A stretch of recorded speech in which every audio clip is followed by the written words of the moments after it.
Selamat siang, Ibu-ibu dan Bapak rekan-rekan pers yang saya hormati.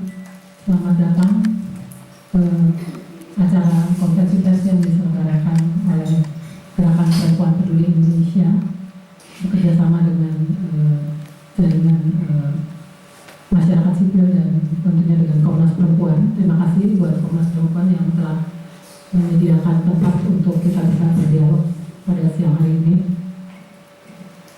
Dan sambil menunggu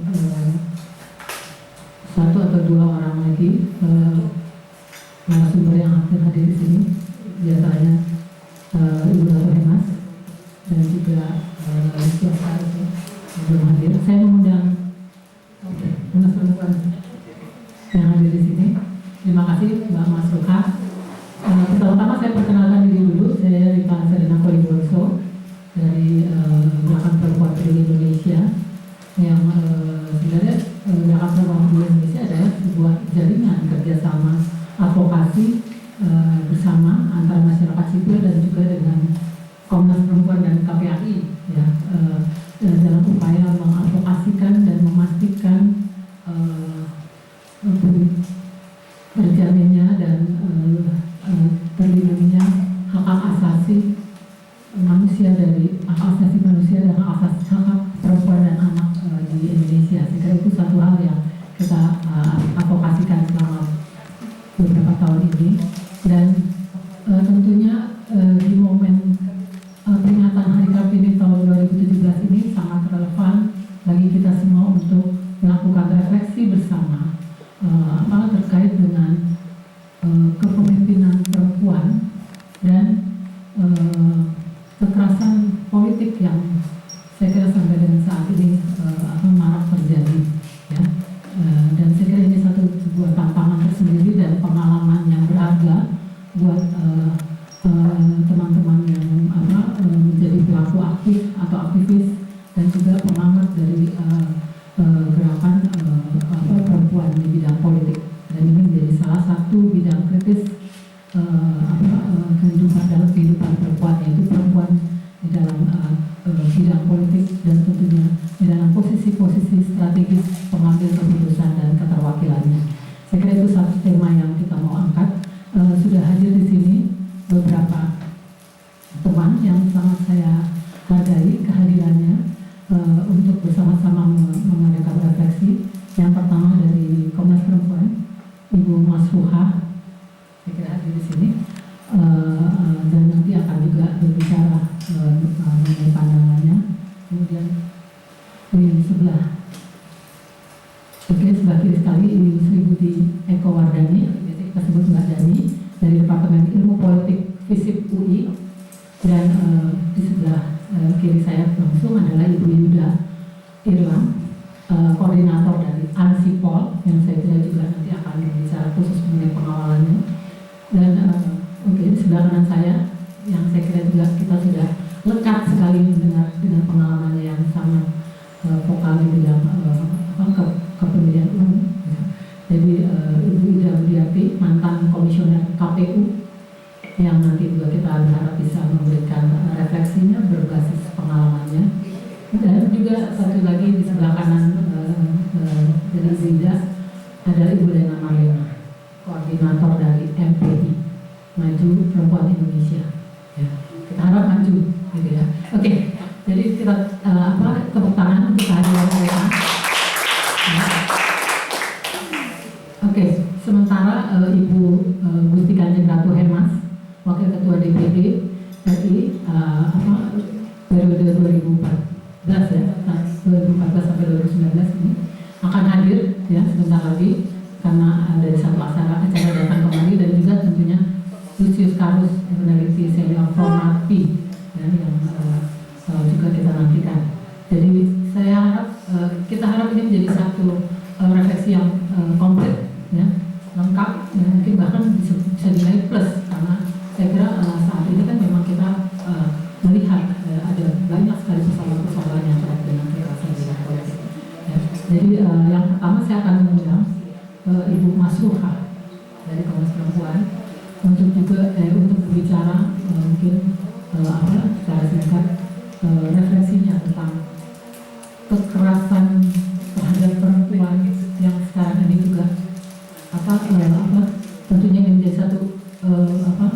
isu yang diamati ataupun juga diperhatikan direspon oleh Komnas Perempuan, tentunya juga kekerasan di bidang politik ini ya, terkait dengan isu ini. Silakan. Oke, baik Mbak Rita, teman-teman GPPI dan seluruh narasumber kawan-kawan jurnalis yang kami banggakan secara khusus dan ibu bapak yang ada di ruangan ini. Kalau kita merefleksikan terkait dengan kekerasan terhadap perempuan, kalau kita bicara Kartini adalah sosok pejuang peneguhan hak asasi perempuan. Kalau kita bicara kekerasan perempuan, itu bagian dari pelanggaran hak asasi manusia, hak asasi perempuan.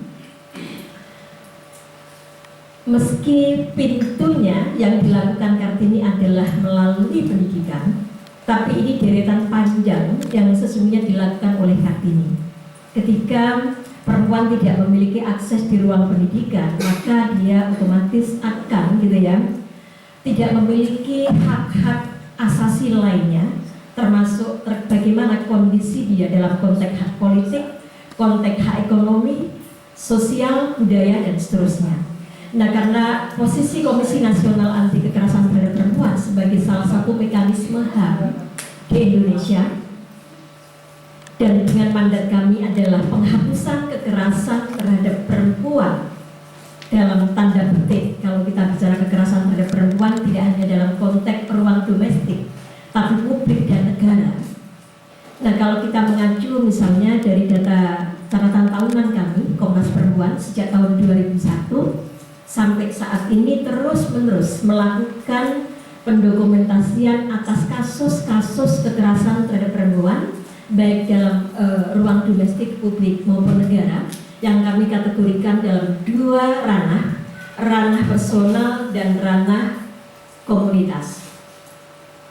Nah, ketika bicara ranah personal, memang ini kasus-kasusnya luar biasa, dan biasanya pelakunya juga orang-orang terdekat, bisa suami, ayah, pacar, paman, dan seterusnya.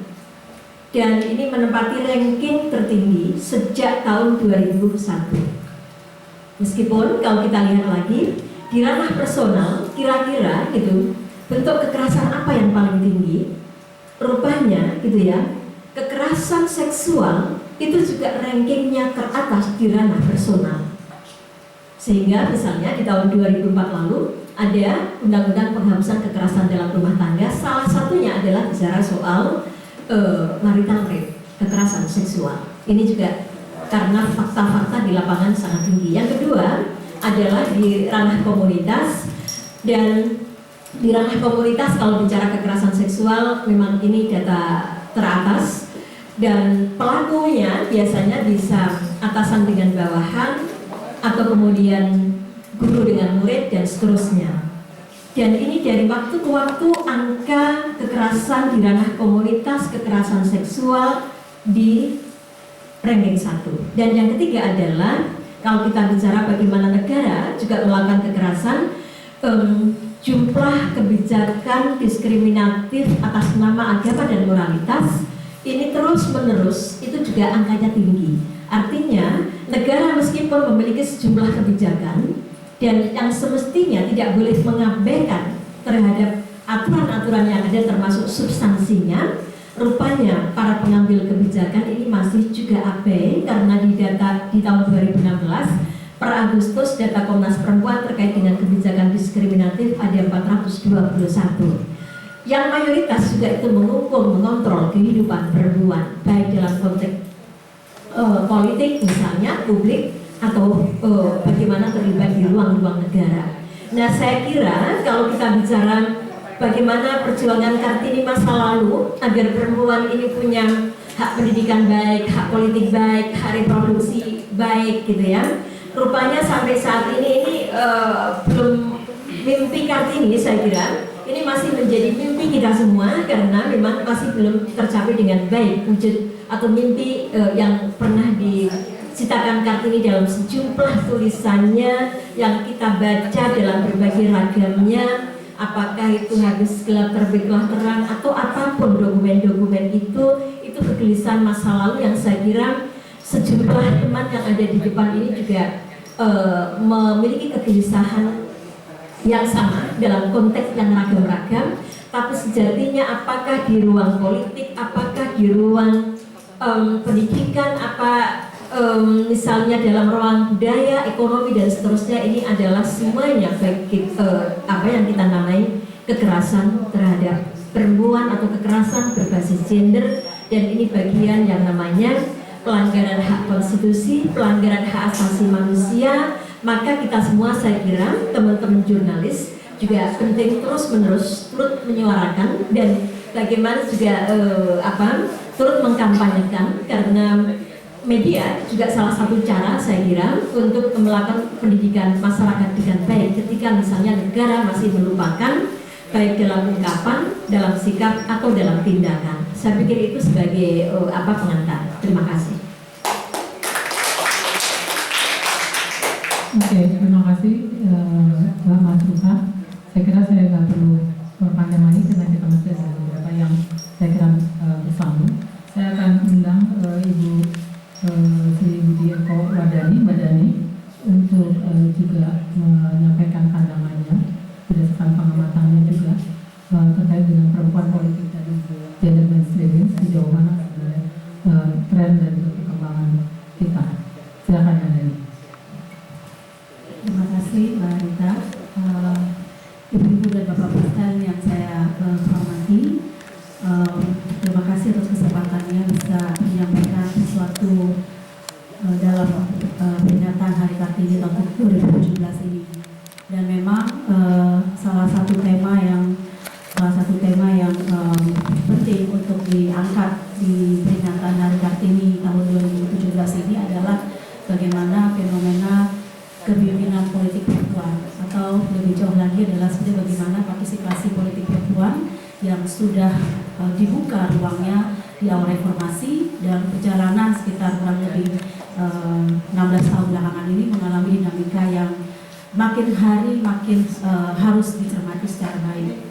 Kita sama-sama paham bahwa kehadiran atau keterlibatan perempuan di dalam lembaga pengambil keputusan, khususnya di ranah politik, dalam hal ini eksekutif dan legislatif, itu merupakan sebuah keniscayaan dalam demokrasi di era reformasi sekarang. Keniscayaan itu dibuka pertama kali melalui affirmative action dalam Undang-Undang Pemilu tahun 2003, nomor 12 tahun 2003, melalui pasal 65 ayat 1, yang perjuangan dari gerakan perempuan menemui titik kulminasi ketika DPR secara aklamasi memutuskan untuk menominasikan ya perempuan di pencalonan legislatif. Jadi bahasanya memang memperhatikan keterlibatan perempuan, tetapi itu adalah langkah awal bagi gerakan perempuan untuk memastikan bahwa negara memang memperhatikan kondisi ketimpangan representasi yang ada. Dari situ sebetulnya setahap demi setahap gerakan perempuan baik di politik, yang dalam hal ini perempuan yang ada di partai politik, yang ada di parlemen, dan juga perempuan di dalam masyarakat sipil bahu-membahu di dalam terus memperkuat kebijakan afirmatif yang selalu diperkuat di undang-undang berikutnya tahun 2008, kemudian juga di tahun 2012, dan saat ini pun sedang digodok di Pansus RUU Pemilu bagaimana penguatan dari kebijakan afirmatif khususnya untuk memperbaiki kualitas dan juga kuantitas perempuan yang terlibat putusan. Selalu dipertanyakan, sekalipun udah pasal afirmatif atau kebijakan afirmatif sudah dimulai tahun 2003, namun sampai hari ini kita masih mendengar sebuah pertanyaan yang retorik, mengapa perempuan berpolitik? Apa manfaat perempuan masuk dalam dunia politik? Untuk apa perempuan merebut posisi-posisi politik? Sampai hari ini kami masih terus menjawab pertanyaan itu, sekalipun sebetulnya kehadiran perempuan sudah tidak perlu dipertanyakan lagi. Kalau mau dijawab, sebetulnya ada dua hal penting yang harus kita perhatikan. Pertama, alasan normatif, di mana Undang-Undang Dasar 45 kita sudah memastikan bahwa setiap warga negara itu sama kedudukannya dalam hukum dan pemerintahan. Pasal 27 Undang Dasar 45 sudah jelas mengatakan bahwa baik laki-laki perempuan setiap warga negara berhak dan setara kedudukannya di depan hukum dan pemerintahan. Artinya memang undang-undang yang di bawahnya sebagai perwujudan atau pelaksanaan dari Undang-Undang Dasar 45 konstitusi kita itu tidak tidak boleh menihilkan siapapun warga negara, baik jenis kelamin, berdasarkan ras, agama dan sebagainya, karena semua dijamin oleh undang-undang Kartini. Itu satu. Nah, artinya juga kemudian regulasi sudah harus menjamin hal ini. Namun regulasi saja tidak cukup untuk memastikan hal itu ada. Kita menemukan ada alasan kedua yang memang perlu perempuan harus didorong masuk dunia politik, di mana sekalipun sudah diatur bahwa negara harus menjamin adanya pasal afirmasi, namun realitanya memang masih sangat berat bagi perempuan untuk masuk dalam dunia pengambilan keputusan. Padahal politik adalah jantungnya pengambilan keputusan. Segala hal yang menyangkut hajat hidup orang banyak, yang menyangkut kesejahteraan dan keadilan sosial diputuskan oleh lembaga politik. Apabila lembaga politik masih memang didominasi oleh satu pengalaman saja, dalam hal ini memang mayoritas anggotanya adalah laki-laki, maka pengalaman unik, pengalaman khas dari perempuan itu tidak bisa mewarnai pengambilan keputusan yang keberlakuannya adalah untuk semua warga negara. Maka memang ini yang menjadi persoalan. Data sampai hari ini menunjukkan ada tren positif perempuan di lembaga politik. Di DPR RI misalnya, hasil 2014 menunjukkan jumlah perempuannya secara angka memang 100 orang. Bahkan sekarang mungkin sudah 107 atau 108 orang. Jadi sudah mencapai 18%. Tetapi 100 ini masih jauh dari angka kritis kita, yaitu 30%. Karena memang dominasi atau sebagian besar masih diisi oleh laki-laki yang mencapai 80%. Artinya perlahan tapi pasti ini sudah ada kenaikan. Di DPD bahkan lebih baik lagi posisinya. Sekarang sudah mencapai 29% dari total seluruh anggota DPD yang 138 orang. Jadi ada kehadiran yang cukup baik. Di DPRD juga demikian. Secara perlahan tapi pasti jumlah perempuan yang mengisi daerah-daerah di DPRD itu cukup baik. Walaupun secara total kalau kita lihat data di 500 lebih kabupaten kota, itu jumlah DPRD yang perempuan yang mencapai lebih dari 30% itu kurang dari 30 daerah.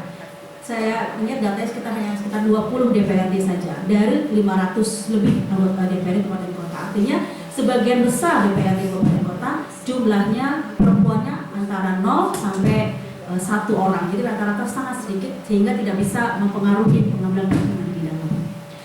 Di ranah eksekutif sebetulnya ini lebih berat lagi karena memang persaingannya dapat dikatakan persaingan bebas. Tidak ada afirmatif di dalam pilkada langsung. Semuanya ditentukan oleh bagaimana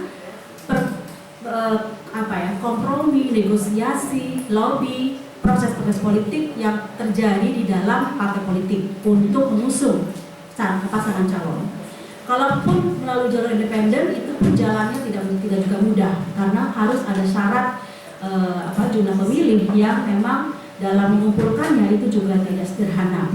Artinya di dalam kondisi keterbatasan seperti itu, jumlah perempuan yang berhasil menjadi calon bahkan memenangkan kursi eksekutif di daerah, kepala daerah itu ada tren yang meningkat walaupun sangat sedikit. Dan kalau kita lihat dari dua pilkada serentak yang kemarin 2015 dan 2017, jumlahnya sebetulnya stagnan atau bahkan turun sedikit jumlah perempuan yang akhirnya bisa mencalonkan dan kemudian terpilih sebagai kepala daerah. Kalau tidak salah sekarang yang terpilih hanya sekitar 15 perempuan dari total 110 daerah yang bersaing di 110 ya yang bersaing di pilkada 2017 ini. Artinya dalam kondisi yang ada memang perempuan semampunya dengan kapasitas yang mereka miliki mereka bisa masuk untuk berkontestasi. Nah, tetapi kendalanya memang masih sangat banyak untuk terus menghadirkan kewakilan perempuan di dalam lembaga eksekutif. Bahkan sekarang ini di lembaga legislatif misalnya di tingkat pusat. Selamat siang Ibu. Ya.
perempuan yang menduduki posisi sebagai ketua atau pimpinan DPR, walaupun Undang-Undang MD3 sudah memasukkan tentang bagaimana keterwakilan perempuan dalam pimpinan DPR.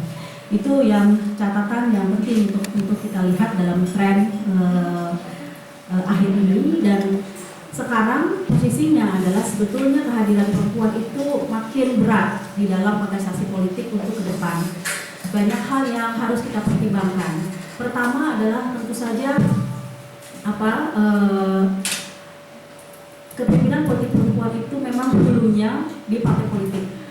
Kita sudah sejak awal menyadari hal ini bahwa komitmen partai politik itu menjadi sangat strategis untuk mendorong bukan saja sekedar jumlah perempuan yang dicalonkan dan bisa terpilih, tetapi juga kapasitas perspektif perempuan, perspektif gender, perspektif terhadap keadilan, keberpihakan pada kelompok marginal itu yang masih sangat rendah.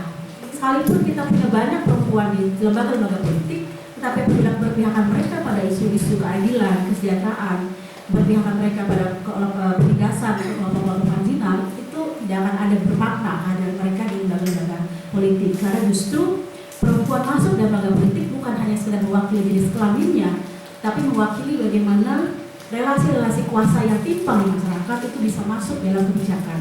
Dan ini yang sampai hari ini kalau kita lihat catatan dari Komnas Perempuan, bagaimana adanya peningkatan peraturan daerah yang masih diskriminatif dari perempuan, itu menunjukkan memang kehadiran saja belum cukup tanpa adanya komitmen keberpihakan. Dan di sini satu tugasnya adalah partai politik. Kalau partai politik masih menekankan pada elektoral ansih, kemenangan semata, tanpa melihat apa kemenangan itu untuk kebermanfaatannya bagi keadilan sosial, bagi kesejahteraan, itu tentu saja siapapun dia, laki-laki atau perempuan yang terpilih, itu masih sangat berat untuk bisa kita titipi kebijakan yang lebih pro kepada keadilan.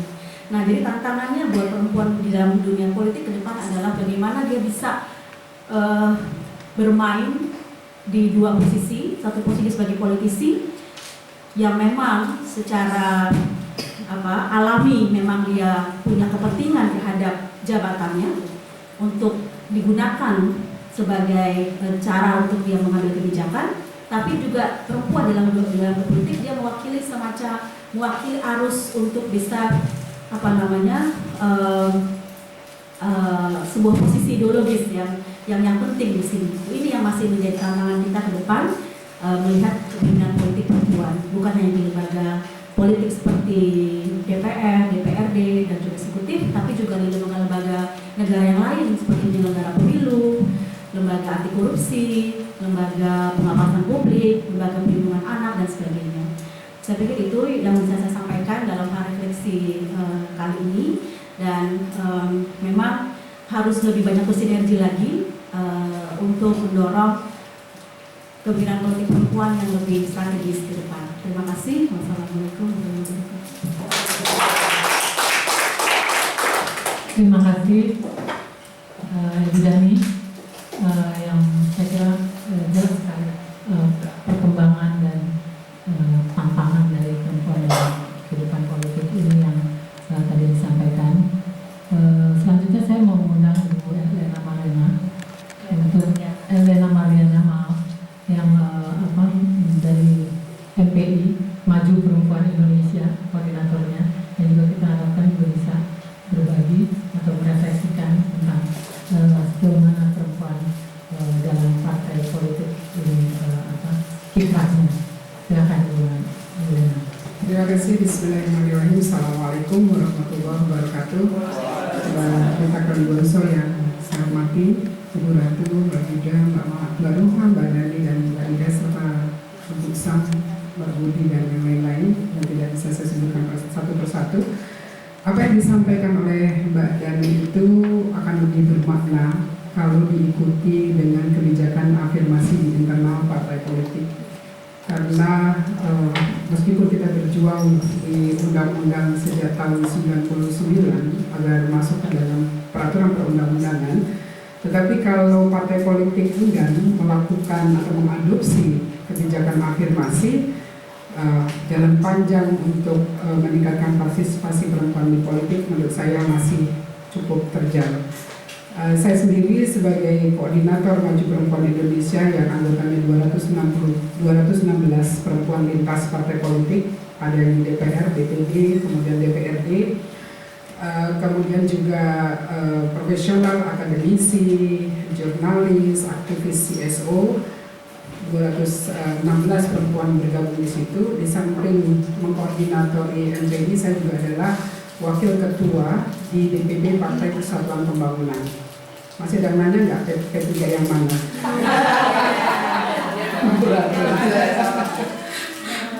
Iya, katanya pagi dia dan tanya, Bu Lena sudah rekonsiliasi ya Romi dengan Jan Farid katanya. Oh iya, saya malah tidak tahu ya karena sama-sama dukung Ahok katanya. Jadi sudah berrekonsiliasi. Tapi terlepas dari soal itu, di bawah pimpinan Ibu Ratu pada tahun 2014 menjelang pemilu, kami semua waktu itu mendatangi ketua umum partai politik untuk menagih janji mereka memenuhi komitmen afirmasi. Jadi Ibu Ratu memimpin kita menemui 7 ketua umum dari 10 ketua umum partai politik yang ada di parlemen. Yang 3 justru salah satunya yang tidak ditemui adalah Partai Persatuan Pembangunan, karena alasannya Bu Ratu katanya P3 sudah selesai, ada Bu Lena katanya. Kemudian Pak SBY, Pak SBY ya, Pak SBY dan satu lagi Pak Prabowo yang tidak kita temui. Sisanya 7 ketua umum belum sempat karena waktunya sudah mepet sekali, tapi 7 ketua umum itu sudah kita temui. Dari pertemuan yang kita dapatkan, memang masih sulit partai-partai mengadopsi ketentuan kebijakan afirmasi karena rata-rata ketua umumnya mengatakan bahwa yang namanya berkontestasi kan ingin menang. Yang namanya menang itu butuh modal, butuh dukungan sosial, butuh dukungan kapital, dan nampaknya komitmen terhadap afirmatif ini masih sangat sedikit. Bahkan dari 15 partai politik yang ada waktu itu sebagai peserta pemilu, hanya 4 yang mengadopsi kebijakan afirmasi di anggaran dasar dan anggaran rumah tangganya. Dan saya sebagai orang P3 tentu harus berbangga karena satu-satunya partai yang mengatur ketentuan 30% harus ada di pengurus harian. Maka P3 11 dari ketua umumnya, 5 adalah perempuan, wakil ketua umumnya. Jadi 5 perempuan. Jadi komitmen soal pengadopsian di kebijakan itulah yang masih menjadi tantangan kita. Dan kita mendorong partai-partai untuk mengadopsi ketentuan yang ada. Beruntung pada pemilu 2014 kita memiliki Ibu Ida Budiati. Jadi tepuk tangan khusus untuk Ida Budiati karena perjuangan kita di bawah pimpinan Ibu Ratu Hemas waktu itu boleh dibilang gagal, walaupun tidak gagal total karena penguatan kebijakan afirmasi itu berhasil ya kita capai di bagian penjelasan tentang penempatan nomor urut. Padahal waktu itu kita menginginkannya adalah sudah berjuang bahwa 30% dan penempatan 1 di antara 3 itu harus ada di norma undang-undang. Tetapi gagal dan satu-satunya yang berhasil kita loloskan adalah penjelasan undang-undang yang dimaksud 1 di antara 3 itu adalah perempuan bisa ditempatkan di nomor 1 dan atau 2 dan atau 3 dan seterusnya. Tetapi terjadi kecelakaan sejarah waktu itu ibu-ibu karena 3 dari anggota pansus perempuan di pemilu itu hanya 1 yang bisa kami hubungi, 1 itulah yang memegang kertas untuk disampaikan di Panja, di Timus, Timsin, tetapi kertasnya ternyata hilang. Sehingga ketika perumusan yang bersangkutan menelpon kami dan kami bilang minta emailnya, nanti kita email, tapi katanya ini sudah mau ditetapkan. Akhirnya dibacakanlah melalui telepon dan yang terjadi bukan dan atau 1 dan atau 2, tapi 1 atau 2 atau 3. Itu kan sangat berbeda sekali. Akhirnya di pemilu yang lalu Bu Ratu, kalau kita lihat keliling ya Bapak Ibu wartawan, kalau melihat di jalan-jalan itu, kalau ada poster perempuan caleg pasti kalau nggak nomornya 3, 6 atau 9. Kalau di daerah 12. Jadi penerjemahan terhadap itu masih sangat masih tricky lah partai-partai politik. Dan dari perjalanan kami ini ketika gagal Mbak Yuda memimpin sedikit orang waktu itu berdemo di depan KPU, berdemo di depan Bawaslu. Di KPU disambut oleh Mbak Ida, dan Mbak Ida walaupun sendiri pada saat itu mampu menuangkan PKPU seperti yang kita inginkan. Bahkan P3 hampir menjadi korban waktu itu, Mbak Ida. Bahkan hampir menjadi korban karena tidak memenuhi ketentuan di 3 daerah pemilihan, Jawa Tengah, Jawa Tengah 3, kemudian Jawa Barat 5, dan Jawa Barat 9 kalau nggak salah. Itu tidak terpenuhi 30 dan tidak menempatkan satu di antara 3 itu perempuan. Dan di-ban oleh KPU, tidak boleh, sayangnya Bawaslu-nya belum sekuat KPU sehingga Bawaslu-nya mengabulkan permintaan bahwa ya diloloskan sajalah. Padahal waktu itu kalau itu tetap sama seperti KPU, itu menjadi jurisprudensi yang kuat sehingga perjuangan kita saat ini di panja di RUU Pemilu itu akan lebih mudah karena kita akan menaikkan norma yang di PKPU itu ya menjadi norma undang-undang. Di PKPU kan bunyinya soal 30% clear, tapi penempatannya satu di antara 3 itu juga menyangkut absah keterikutan partai tersebut untuk berkontestasi. Sekarang kita sedang memperjuangkan itu di parlemen, dan naga-naganya Mbak Dani, ya kita kemarin sudah nangis bombay karena untuk mendorong soal penyelenggara pemilu saja kita gagal karena harusnya minimal 2 atau 3 perempuan dari 7 yang disahkan itu, dan sayangnya perempuan di parlemen itu juga tidak melakukan yang namanya minder his nota. Waktu 2012 ketika Mbak Ida sendiri terpilih, kami minta kepada anggota parlemen waktu itu menyatakan minder his nota. Nota keberatan terhadap parlemen yang menempatkan hanya 1 penyelenggara pemilu, perempuan penyelenggara pemilu dari 7 KPU. Yang kemarin tidak ada satupun, Mbak, yang melakukan, yang lalu itu 3 orang. 3 orang menyatakan minder his nota di paripurna, tetapi yang sekarang tidak ada sama sekali. Bahkan ketika kita akan membahas soal norma undang-undang ini yang menaikkan PKPU, aturan PKPU itu hanya 1 dari 3 anggota pansus yang mau hadir bersama kami. Alasannya macam-macam, udah dari sejak berbulan-bulan kita hubungi. Bahkan ada salah satunya mengatakan ya kalau punya usulan sampaikan aja ke kami secara tertulis. Jadi betul-betul tantangannya berat sekali. Tetapi alhamdulillah di partai-partai politik beberapa tokoh-tokohnya sudah mulai punya gender sensitivitas yang sangat kuat. Sehingga misalnya ke PG kemarin berhasil memasukkan perempuan, kemudian yang PDIP masih sama seperti yang dulu, kemudian Demokrat mendapat untung berkah dapat suara pemilu 300%, kenaikan perempuan lebih banyak. Kemudian PKS, nah PKS ini yang menarik. Walaupun saya orang P3, tetapi karena di MPI semuanya orang partai, PKS itu menarik karena di dapil di daftar caleg yang lalu Mbak Ida, mereka tidak memenuhi 100% dari kuota kursi. Rata-rata semua kurang karena memang perempuannya sedikit dan akhirnya hanya jadi 1 orang. Sebelumnya 3 PKS. Dan PKS dalam penentuan caleg itu dia menyerahkan kepada family karena rata-rata kader PKS itu adalah suami istri kadernya. Jadi mereka menyerahkan kepada family memutuskan siapa yang maju, dan rata-rata laki-lakinya yang maju sehingga hanya Ledia yang Nipa yang terpilih. PKB itu surplus perempuannya sampai susah menempatkannya begitu ya. Karena banyak sekali perempuan, karena ada sumber kader dari Muslimat, IPPNU, Fatayat, ya Mbak Maria ya.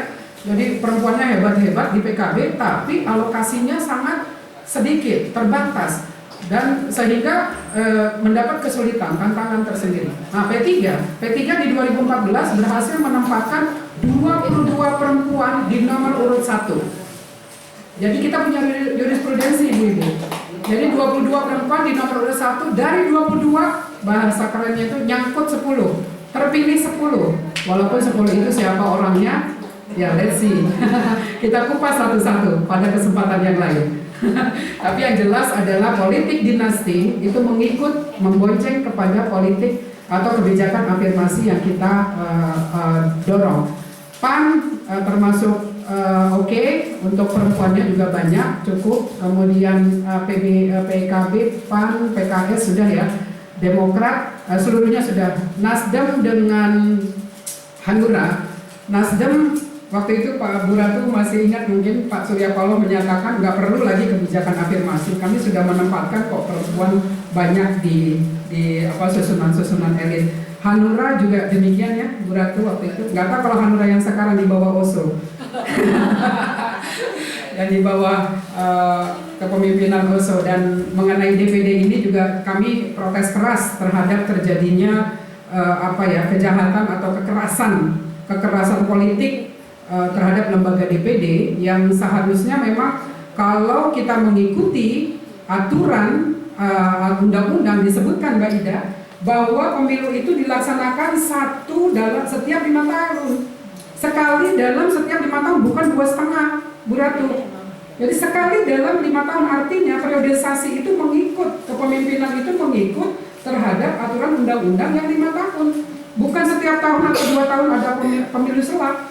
Seperti di Amerika atau negara lain kan ada pemilu selah. Jadi mungkin saja berganti kepemimpinan itu. Tetapi undang-undang mengatakan bahwa periode pemilu itu adalah 1 kali dalam 5 tahun, sehingga itu namanya mutatis mutandis. Kepemimpinannya mengikuti, harusnya 5 tahun. Kepemimpinan itu nggak bisa 2,5 atau 3,5 dan menghitungnya juga seperti apa 2,5 itu. Itu kritik saya terhadap DPD, Bu Ratu, mohon maaf kalau sebagai orang parpol saya sedih karena DPD itu kan waktu itu ketika reformasi memang kita bukan bikameral, unikameral karena DPD itu mewakili wilayah, Bu Ratu. Kalau partai pemilu DPR itu mewakili penduduk, itu jelas di undang-undangnya. Jadi soal wilayah itu soal domisili juga harus dikembalikan bahwa yang bersangkutan itu harus berdomisili di situ gitu. Jadi KTP-nya KTP. Kalau Bu Ratu harus KTP Jogja, tapi nggak boleh misalnya dari daerah lain. Tapi sekali lagi Bu Ratu dalam kesempatan ini saya ingin melihat bahwa DPD itu kembalilah kepada tujuan awal dibentuknya, bahwa dia memang unikameral yang mewakili wilayah dan bahkan di bawah kepemimpinan Bu Ratu waktu itu dan yang lain kan juga berhasil memperkuat posisi dari DPD di Undang-Undang MD3. Jadi menurut saya ini harus menjadi concern kita bersama. Jadi bukan saja di DPR RI-nya, tetapi di DPD RI-nya, di parlemen juga harus menjadi concern kita bersama. Bukan saja DPR-nya harus bagus dan kuat, DPD-nya juga harus bagus dan kuat. Jadi demokrasi bisa berjalan secara baik di Indonesia. Nah, saya ingin menutup sharing yang saya sampaikan tadi adalah mohon bantuan dari teman-teman jurnalis untuk mensosialisasikan bahwa kami sedang memperjuangkan yang namanya penguatan kebijakan afirmasi dengan menaikkan peraturan KPU menjadi norma undang-undang, bahwa di 30% daerah pemilihan kami meminta nomor 1 diisi oleh perempuan. Memang ada usulan bahwa ya harusnya dapilnya jangan dapil neraka, dapil yang memang partai itu mempunyai kursi. Tetapi menurut saya itu tahapan selanjutnya, karena dalam berjuang itu tidak bisa sekaligus kita suarakan di situ. Tapi sekali lagi reformasi ini sudah berjalan selama 19 tahun. Dan soal kebijakan afirmasi ini sudah 4 kali pemilu besok ya, Mbak Deni. Besok 4 kali pemilu kan 2019. Artinya partai politik tidak boleh lagi bilang tidak ada lagi perempuan yang punya kapabilitas untuk duduk sebagai caleg dan terpilih menjadi anggota DPR. Karena banyak juga anggota DPR laki-lakinya yang datang duduk diam duit pulang seperti zaman Orde Baru. Terima kasih, kurang lebihnya mohon maaf. Billahi taufiq wal hidayah. Wassalamualaikum warahmatullahi wabarakatuh. Terima kasih Ibu Lena Mariana Mukti. Perjuangan dari Maju Perempuan Indonesia yang sudah di-share kita. Saya kira sini nggak bisa. Oke. Nah, saya kira tidak mengurangi perhatian kita pada apa yang sudah disampaikan. Selanjutnya saya mau mengundang Ibu Yuda Hilami, koordinator dari ANSIPOL.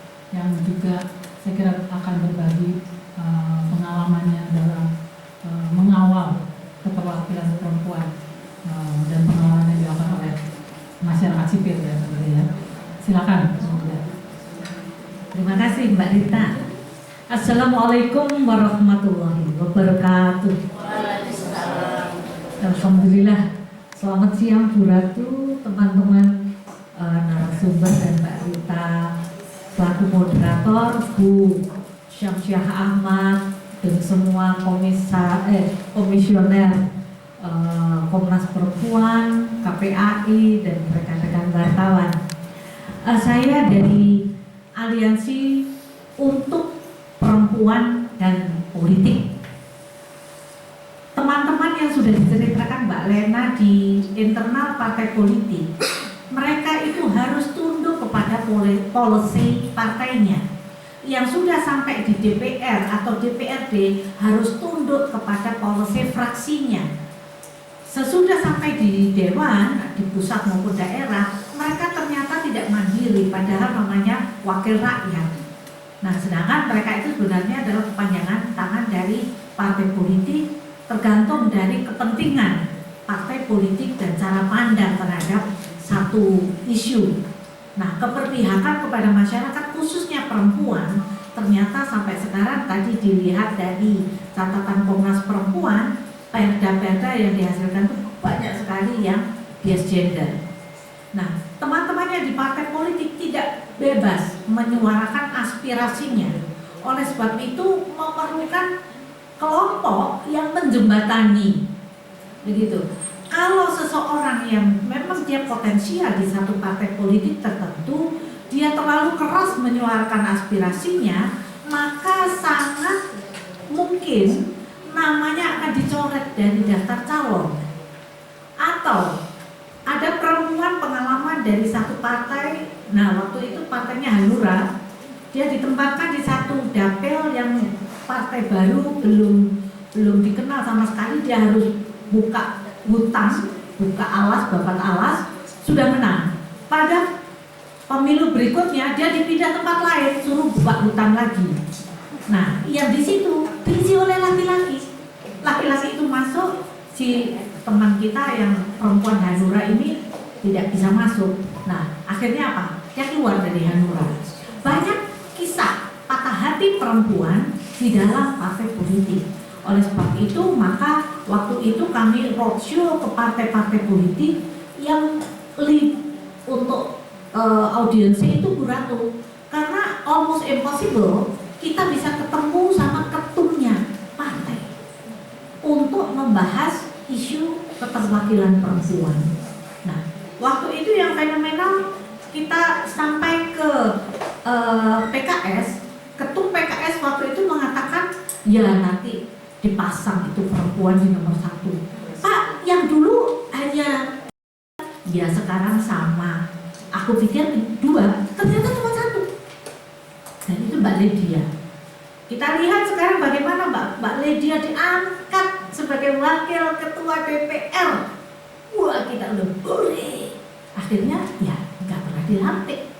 Jadi ini pun bentuk kekerasan politik yang dialami oleh perempuan.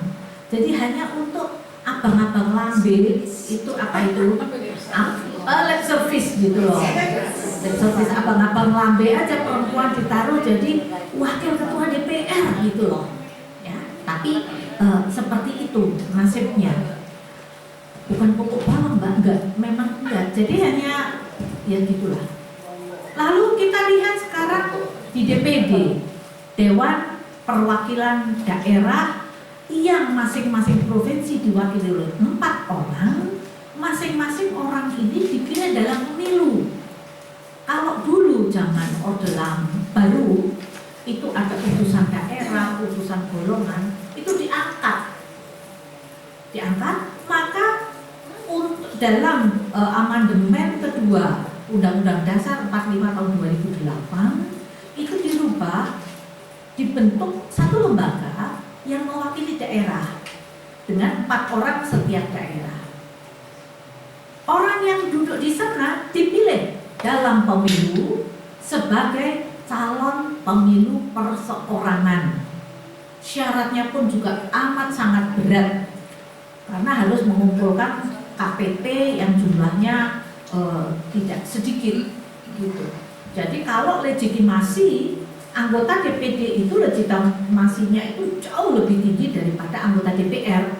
DPR kalau dengan penghitungan kursi ada sisa, ya dia beruntung dapat cuma 100-200 ribu, tapi bisa dapat kursi di DPR, begitu. DPD lain. Nah, kemudian sistem pemilihan pimpinan DPD itu juga karena daerah dibagi wilayah barat, wilayah tengah, wilayah timur. Saya ingin mengingatkan teman-teman semua, khususnya awak media, tahun 2014 itu terjadi pertarungan, katakanlah seperti itu ya, pertarungan, jadi kompetisi, ya, kompetisi yang cukup seru. Dari wilayah barat ternyata yang menang Pak Irman Gusman, yang sekarang lagi sekolah. Wilayah tengah yang menang itu Bu Ratu Mas, yang kalah itu Oso, tapi sakit sekali karena hanya selisih 1 suara. Nah, wilayah timur yang menang itu Pak Faruk, begitu. Nah, keinginan untuk berkuasa ternyata tidak berhenti. Tadi dikatakan kan menurut periodisasi kepemiluan siklus 5 tahunan, tapi Oso dan kawan-kawan, bukan Oso, Bapak itu dan kawan-kawannya menghendaki 2,5 tahun ganti.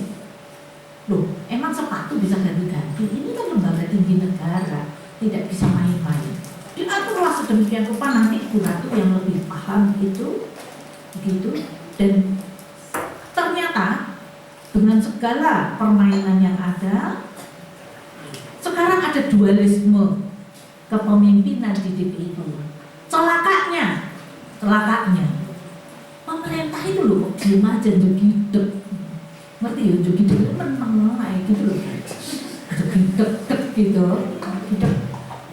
Kami sebagai masyarakat sipil yang ikut mengawal Save DPD, Save Democracy, kami juga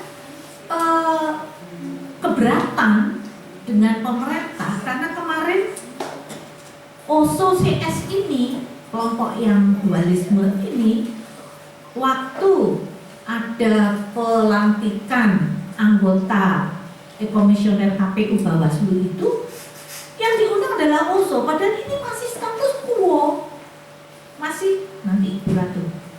Kami yang protes. Nah, bagaimana di internal DPD? Siapa yang bergerak?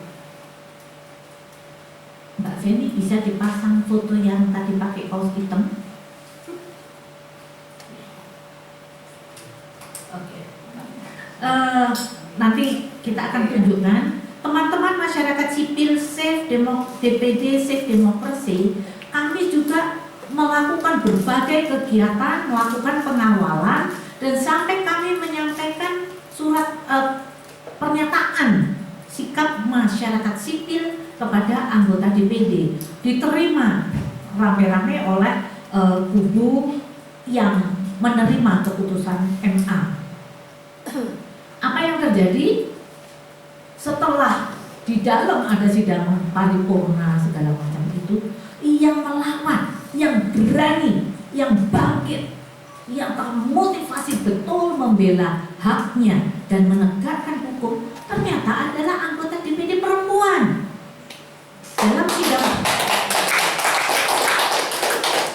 Dalam sidang paripurna ini, perempuan-perempuan itu tampil dengan gagah perkasa. Mereka mengeluarkan selembar kertas begitu. Saya rasa sudah cukup lengkap tadi ya, data dan fakta yang dipresentasikan oleh para narasumber sebelumnya. Assalamualaikum warahmatullahi wabarakatuh. Salam sejahtera bagi kita sekalian. Dan tadi sudah beberapa, ini saya jadi agak ngetop ini semua pembicara di sini membicarakan masalah DPD. Yang saya banggakan, saya hormati para pembicara dan juga juga ibu bapak sekalian yang hadir. Ini yang tentu saya banggakan karena memang tidak ada teman seperjuangan yang memang membela kebenaran di dalam kepentingan negara. Saya lihat bahwa apa yang disampaikan tadi semua sudah ditanda kutipin, bagaimana DPD sekarang sedang mengalami sesuatu yang kurang enak, kurang baik, apa sebutannya. Saya kira kita bisa contoh bahwa memang kurang bermartabat, apalagi Bu Lena. Karena kita lihat memang saya merasakan betul bahwa bentuk kekerasan paling nyata dalam aktivitas saya di bidang politik ini yaitu adalah terjadi pada tanggal 3 kemarin. Jadi saya tidak perlu cerita historinya, mungkin di televisi sudah, tetapi yang jelas adalah pelanggaran secara terang-terangan yang dilakukan. Dan kalau kita lihat yang duduk itu sama adalah mereka yang dulu bertanding pada 2014 dan tiga-tiganya kalah dengan kita yang bertiga duduk yang sah sebetulnya. Jadi di tengah Pak Oso, kemudian di timur Pak Ibu Darmayanti kalah dengan Pak Irman Gusman, kemudian di timur Pak Nono kalah dengan Pak Faruk. Tapi ini biasa aja buat kita di dalam pertarungan itu biasa. Tetapi justru yang dendam dari 2014 sampai menghasilkan 2,5 tahun itu adalah orang-orang ini, kira-kira begitu. Tapi mereka ternyata berhasil di dalam melakukan kudeta. Jadi ini sebetulnya kudeta, jadi ini sebenarnya pimpinan yang tidak sah. Pada prinsipnya bagi saya adalah bukan soal kepemimpinan, bukan soal jabatan buat saya. Tetapi kalau sudah dibuatnya 2,5 tahun masa jabatan, itu sudah banyak melanggar kesepakatan konstitusi dan melanggar beberapa undang-undang yang ada. Maka dari itu kami ini sudah tidak bisa bekerja mulai tahun 2015 karena kami harus membuat pansus tatip dalam merubah 2,5 tahun. Itu pun perubahan pansus itu membutuhkan waktu 6 bulan membuat tatip yang 2,5 tahun. Dan keputusan 2,5 tahun itu diketok pada jam 2 pagi, semua orang ngantuk dan tidak bisa tidak korum di dalam keputusannya. Yang berikutnya adalah bahwa kami dipaksakan untuk tanda tangan karena itu sudah keputusan pansus tatip. Yaitu pada waktu saya disebut pertama kali karena saya ngeyel tidak mau tanda tangan. Karena ini masih harus dikembalikan lagi dibahas di pansus. Tapi suara terbanyak dan suara sedikit itu adalah akhirnya menjadi kekalahan bagi kami. It's okay, 2,5 tahun. Selain itu yang tentu pada saat sidang paripurna itu memang digelar sudah khusus untuk suara yang berkicau saat itu supaya saya tidak bisa memimpin sidang. Dan memang saya pertama adalah agenda sidang yang pertama adalah saya menjelaskan keputusan Mahkamah Agung, di mana yang tatip nomor 1 2016 dan tatip 2017 itu sudah dibatalkan oleh Mahkamah Agung. Itu satu kata pun saya tidak bisa bunyi, karena itu sudah diributkan. Mereka menghendaki adanya agenda pertama sidang paripurna adalah membahas pemilihan. Jadi kalau membahas pemilihan, saya tidak mungkin akan memberikan penjelasan mengenai keputusan Mahkamah Agung. Jadi kalau sudah pemilihan, itu berarti kan kita sudah melanggar apa yang sudah diputuskan oleh Mahkamah Agung bahwa 2 tatip tersebut adalah tidak berlaku. Jadi kalau tidak berlaku ya semua kembali ke tatip 2014. Jadi ini memang sangat luar biasa yang saya rasakan pada saat itu, sehingga apa yang dilakukan oleh sebagian teman-teman, tidak semua, itu memang akhirnya di dalam Mahkamah Agung mengeluarkan keputusan itu, sebetulnya kami ini sudah sangat melegakan karena memberikan kepastian hukum bagi langkah DPD. Saya tadi mengatakan bukan karena saya mempertahankan jabatan. Bagaimana kami ini, begitu ada keputusan Mahkamah Agung, tentu kita akan harus patuh pada hukum. Jadi itu harus dilaksanakan. Tapi nyatanya mereka akhirnya mencabut dan membuat tatib baru dalam waktu 2 jam. Jadi membuat tatib baru sehingga besok paginya bisa dimasukkan ke Mahkamah Agung, istilahnya disahkan, kemudian Mahkamah Agung melantik. Jadi ini saya juga pada posisi yang sebetulnya sangat membingungkan juga karena dari apa yang dilakukan itu sebetulnya kita lihat ada upaya pembangkangan hukum mungkin. Jadi di sini sekelompok anggota DPD itu terhadap putusan MA ini betul-betul mereka sudah melakukan rekayasa politik.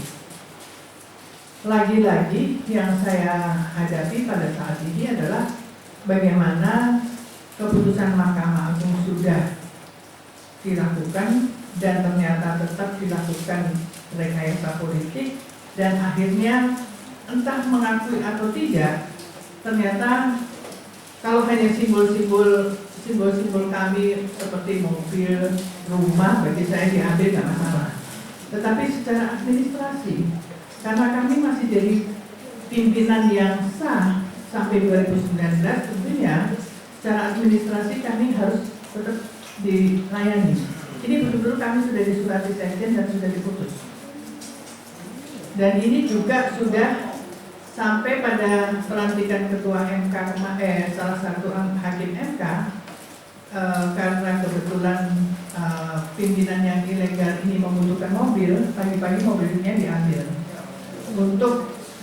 karena mereka mendapatkan undangan resmi ke istana untuk pelantikan hakim. Nah ini yang saya tidak mengerti.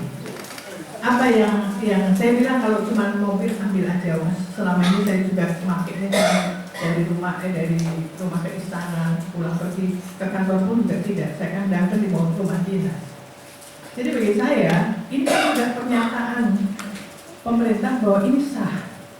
Sedangkan kami ini masih melihat bahwa hal-hal yang dilakukan itu adalah yang masih menjadi kontroversi dan masih menganggap sebagian anggota tidak sah. Jadi inilah yang saya kira, dan dari diskusi-diskusi, dan alhamdulillah saya ditemani dengan teman-teman masyarakat sipil dan juga pakar ahli tata negara yang sudah dalam 1 minggu ini berdiskusi mereka. Di situ juga sudah memperlihatkan bahwa mereka juga ikut berjuang bagaimana apa yang dilakukan oleh Mahkamah Agung ini, saya kira memang sudah melanggar aturannya sendiri karena sudah diterbitkan, kemudian dia sendiri yang melakukan pelantikan. Ini pelanggaran yang saya juga tidak mengerti karena istilahnya diadakan pemilihan berarti kan bertentangan dengan putusan Mahkamah Agung dan yang melantik kita hakim wakil ketua dari Mahkamah Agung. Jadi saya kira kalau kita lihat Mahkamah Agung memandu pelantikan berarti membatalkan keputusannya sendiri. Dan saat itu memang kalau Pak bagaimana tadi pagi berbicara bahwa memandu pelantikan itu ya sama saja dengan seperti melakukan membatalkan keputusan MA sendiri gitu loh. Selain itu juga yang penyumpahan yang tidak sah yang dilakukan itu menjalankan jabatannya juga tentu akan menghasilkan sebagai jabatan yang tidak sah, tentu apa yang dilakukan juga tidak sah dan nanti akan menghasilkan undang-undang ataupun produk yang hukum yang tidak sah juga. Nah ini apa yang harus kami perjuangkan dan kita perjuangkan bersama dengan teman-teman. Saya katakan sekali lagi, saya tidak akan kok bahasa Jawanya gondeli, tidak mempertahankan jabatan, bukan itu. Kejadian yang terjadi di DPD ini, ya kan? Ini kan bukan hanya kejadian, bukan persoalan DPD saja. Kalau kita sudah tidak taat hukum, melanggar, kemudian kita sudah melakukan hal-hal yang memang tidak seharusnya kita lakukan, ini kan bukan urusan lembaga saya, tapi urusan negara. Jadi apa yang menjadi keputusan daripada apa yang harus kami patuhi secara hukum, tentu ini sudah dilanggar dan kita harus bagaimana? Kita harus mengagungkan Mahkamah Agung, di mana Mahkamah Agung adalah juga keputusan yang kita hormati dan kita harus patuh. Tetapi begitu dilanggar, ini kan ada sesuatu yang tidak benar. Nah, yang saya sampai tadi pun saya berada di DPR, itu ada yang minta untuk menegosiasi saya untuk saya mendapatkan jabatan di MPR. Saya bilang saya menolak, saya bilang, karena apa? Menolak itu ya, kalau negosiasi politik itu pasti selalu dilakukan karena berpolitik. Tapi bukan saya terus mau menerima jabatan di MPR, saya tidak mencari jabatan, Pak, saya bilang itu. Tolong ini yang persoalan Mahkamah Agung ini diselesaikan dulu. Bagaimana kita menghormati hukum, mematuhi hukum. Kalau sekarang DPD sudah bisa diperlakukan seperti ini, nanti akan dilakukan juga oleh DPR, oleh MPR, dan bisa memutuskan jabatan presiden sekalipun. Bisa mematahkan kalau kita sudah tidak mematuhi. Ini semua serba rekayasa. Jadi inilah yang dilakukan oleh orang-orang yang ingin duduk memimpin DPD. Jadi yang memimpin DPD ini punya ambisi besar sampai dia harus berpartai. Sedangkan sekarang DPD itu masih dianggap oleh masyarakat sebagai lembaga yang independen. Walaupun mereka memahami di dalam DPD sendiri banyak orang-orang partai yang tidak berkibar partainya. Kami selalu dalam arti kami ini semua bekerja atas dasar bahwa kami utusan daerah, bukan utusan partai. Dan sekarang kita juga tahu bahwa pimpinan ini juga dari ketua partai. Mulai dari sekarang pun mungkin ruangan kami ini sudah dipakai rapat-rapat partai. Tapi karena saya juga tidak boleh masuk lagi ke ruangan saya, 3 hari kemudian ruangan saya dikunci dan sudah mulai tidak boleh masuk. Pagi tadi saya baru dapat SMS dari staf saya di lantai 8, dia bilang semua kunci pimpinan diganti.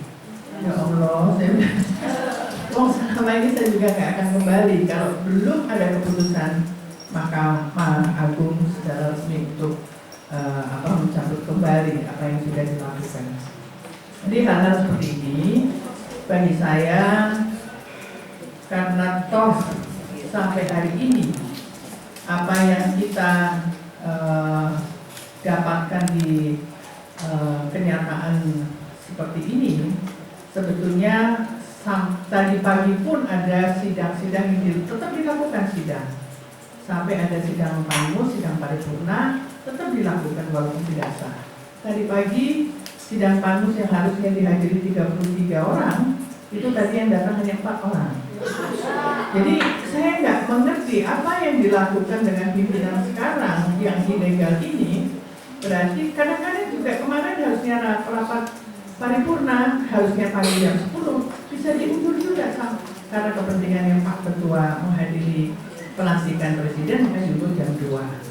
Jadi berubah-berubahnya ini sangat luar biasa, dan kami sendiri selalu mendoakan bagaimana kepala negara atau presiden itu juga harus bisa menengahi persoalan ini.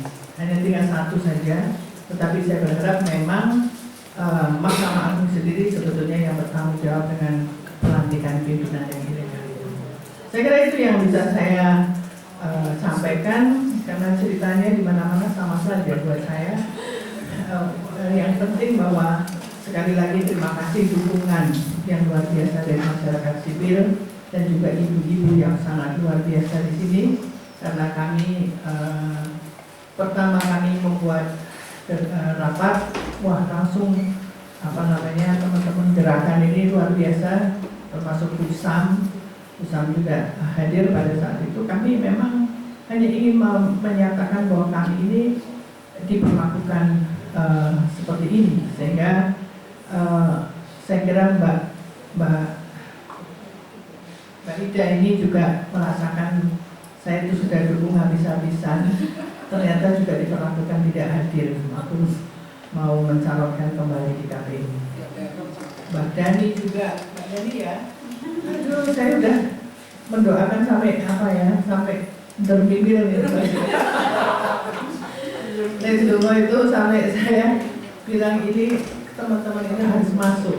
Mbak Dani ini sampai pokoknya saya doakan Mbak Dani harus masuk, saya bilang, karena kita tidak akan merubah negara ini baik kalau kita tidak menempatkan orang-orang yang terbaik.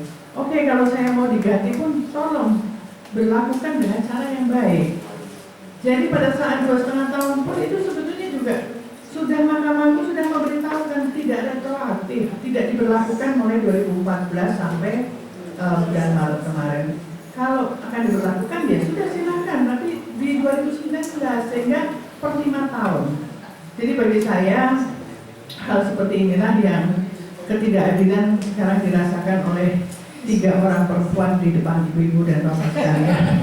Tapi saya, oh iya, Mbak Lena juga ini. Jadi saya kira kita sekarang juga prihatin juga dengan undang-undang pemilu, Mbak Lena. Saya melihat sendiri bagaimana kepentingan politik yang sangat luar biasa, dan sepertinya tidak ada lagi perwakilan rakyat yang betul-betul mewakili rakyat dan melakukan keadilan di dalam kelompok-kelompok ini. Saya kira ini yang kita rasakan. Jadi hari-hari kalau nonton TV itu kita melihatnya kapan Indonesia bisa maju dengan segala keadilan yang ada di negara ini. Saya kira itu saja. Sekali lagi terima kasih kesempatan yang diberikan pada saya pada hari ini untuk bisa berbicara, dan tentu kita semua mengharapkan semoga nanti Mahkamah Agung bisa mengembalikan lembaga DPD, minimal bisa mengembalikan apa yang sudah menjadi keputusannya sendiri oleh Mahkamah Agung. Terima kasih. Assalamualaikum warahmatullahi wabarakatuh. Terima kasih Ibu Sri Kanjeng Ratu Hemas atas berbagi pengalamannya yang saya kira buat saya, kita semua sebenarnya merasa bahwa perjuangan dari para pembicara yang disampaikan ini benar-benar suatu kegigihan dan kehebatan yang luar biasa. Kalau toh Kartini yang banyak membaca itu dan kemudian sangat kuat dalam belajar dari pengalaman semuanya, menuliskan dalam surat-surat, dan tentu dia akan menuliskan namun. Jadi saya kira itu satu hal yang juga kuat sekali, dan saya juga berharap teman-teman pers dan juga teman-teman yang aktivis dan rajin berbagi pengalamannya juga mau menuliskan apa yang dialami, diketahui dan didengar untuk kemudian berbagi supaya ini menjadi pengalaman yang berharga sekali. Saya undang, meskipun waktu kita tidak terlalu banyak lagi, saya undang mungkin dalam waktu 10 menit ini kita bisa ada yang mau bertanya, silakan teman-teman pers yang ada di sini. Saya ingin bagi teman-teman dari pertama datang sebelum acara ini dimulai. Kalau ada yang ingin mau bertanya, saya undang, silakan. Ataupun teman-teman dari kalau nggak ada juga nggak apa-apa, mungkin teman yang lain dengan wawancara langsung juga silakan. Ada pihak saya mohon tunjukkan Ibu Syam mau berbicara, silakan Ibu Samsia. Di sini juga saya juga melihat ada di samping ada Ibu Mario dari KPAI, juga ada komisioner dari Komnas Perempuan di samping Ibu Adela Fedi. Di belakang ada Ibu Magdalena Sitorus, kemudian ada Budi Wahyuni, dan kemudian ada Bapak Kiai juga ada di sini. Kemudian juga mantan komisioner Komnas Perempuan Ibu Samsidan dari Aceh juga ada di sini. Saya lihat di samping ada Ibu Nino. Bu Syamsiah? Di situ. Maaf. Syarat itu adalah konstitusional, sudah ada keputusan Mahkamah Konstitusi. Jadi kita jangan lupa itu gitu. Dan juga kami menyampaikan kesedihan saya sebagai orang tua melihat orang anggota-anggota DPD berperilaku yang betul saya kira ingat almarhum Gus Dur, lebih-lebih dari teman kanak-kanak. Itu aja, saya sangat sedih sebagai orang tua. Saya melihat seperti ini, ya Allah, ini negeri saya kasihan amat. Terima kasih, itu aja. Iya. Terima kasih Bu Syam. Kami sangat bersedih hati apa yang terjadi dengan Bu Ratu, mengalami hampir kepukul kemarin ya. Dan yang lebih sedih, salah satunya Bu Ratu yang mendukung secara full RUU penghapusan kekerasan seksual dari awal. Bahkan terakhir sebelum tragedi ini menjanjikan bahwa kami diberikan tempat untuk rapat di DPD untuk mengawal penghapusan kekerasan seksual ini. Setelah ada kasus ini, buyar gitu ya kan. Udah gak punya kantor dari kami.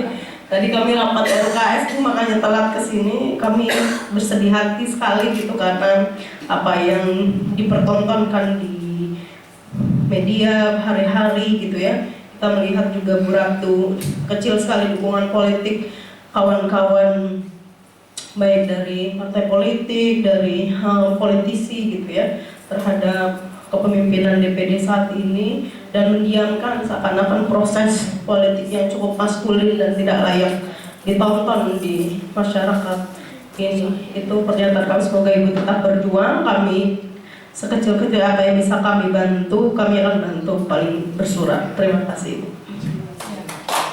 Terima kasih. Kalau saya sih bilangnya berduka cita ya atas kejadian-kejadian seperti ini yang sangat menunjukkan bahwa kita kalau refleksi Kartini, wah kita setback banget gitu.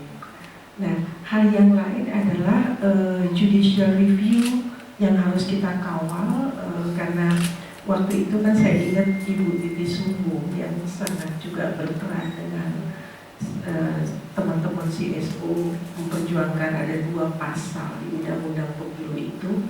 Sebetulnya tadi Ibu Sam sudah sebutkan itu affirmative action atau tindakan khusus sementara yang sering tidak dipahami itu seolah-olah sebagai sesuatu yang permanen, padahal itu adalah untuk mengejar ketertinggalan. Nah ini untuk 2019 itu 2 pasal, saya lupa 54 dan 55 itu harus kita kawal sekali bahwa itu adalah bukan lagi kata dapat tetapi harus, jadi wajib itu tindakan khusus sementara. Itu mungkin sembari kita juga mengawal nanti untuk tahun 2019. Hal yang lain kalau nanti ini perempuan Indonesia harus maju ke depan dan perempuan memang punya pengalaman sangat karakteristik dan itu harus kita pertahankan, dan kalau boleh ini juga dimuat nanti di dalam tulisan pengalaman perempuan hebat yang juga para ibu yang di hadapan saya. Terima kasih. Terima kasih Bu Masya. Ada lagi? Saya sekali lagi mengucapkan berduka ya dengan pendidikan politik di negeri kita yang bukan lebih bagus, malah mundur berabad-abad. Bahkan kalau saya membaca sejarah di Indonesia itu, kalau untuk di Aceh abad ke-15 perempuannya adalah salah satu perempuan itu sudah menjadi anggota seperti anggota kesultanan di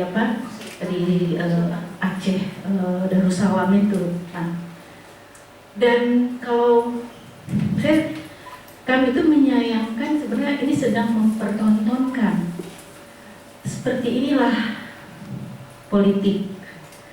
Jadi seolah-olah ini pendidikan politik yang menurut saya sangat buruk, mempertontonkan bukan sekedar maskulinitas, tapi mempertontonkan kekasaran yang di luar seluruh perangkat undang-undang yang harusnya itu dijunjung oleh orang-orang yang fungsinya itu adalah fungsi legislasi. Apalagi misalnya DPD ini kan dia balance ya, dari yang partai politik dan juga representasi daerah. Harusnya kita bersyukur di Indonesia juga menganut sistem ini. Artinya kita paham seluruhnya juga soal pesimis di masyarakat bahwa partai politik itu geraknya itu sangat maskulin. Tapi kita kemudian dihadapkan juga bahwa yang DPD itu juga tidak baik, yang harusnya juga menjadi contoh untuk bagaimana dia sebagai representatif wilayah, dan itu artinya adalah representatif Indonesia. Dan apalagi kalau sebenarnya yang diperlakukan seperti ini adalah perempuan. Di Indonesia secara statistik jumlah perempuan cukup tinggi. Jadi kalau tadi disebut affirmative action itu bukan hanya sebenarnya kalau dilihat itu adalah juga untuk soal kesetaraan, dilihat dari sisi politik, ya itu representatif. Jadi harusnya memang representatif perempuan, apakah dia di partai politik dan dimanapun, memang itu adalah haknya. Jadi wajib, jadi bukan wajib gitu. Jadi sekali lagi kami tetap mendukung. Mudah-mudahan perlakuan dan pendidikan politik yang dipertontonkan yang sangat memalukan ini tidak terulang lagi, dan kami percaya bahwa perempuan-perempuan hebat akan terus bertahan. Tapi artinya kalau saya melihat di sini gerakan perempuan perlu berkonsolidasi, karena untuk menjadi perempuan yang menjabat di posisi-posisi publik itu tidak mudah. Itu menurut saya kita juga harus konsolidasi, dan sudah saatnya merombak sistem pendidikan politik yang dari maskulin menjadi yang lebih feminis, yang menghargai ideologi kita sebagai Pancasila, yang kalau dari sila pertama sampai sila kelima itu sebenarnya malu dengan praktek politik yang seperti itu. Sekali lagi kami mendukung untuk upaya yang dilakukan oleh Ibu Ratu dan teman-teman yang ini hak, dan sebagai warga negara kita menolak pertontonan politik yang kasar itu. Terima kasih. Saya ingin menambahkan sedikit. Mengapa ada DPD? Anggota DPR itu mewakili penduduk. Maka penduduk di Jawa yang kebanyakan di atas 35 juta orang itu mendapat jatah 100 kursi di DPR.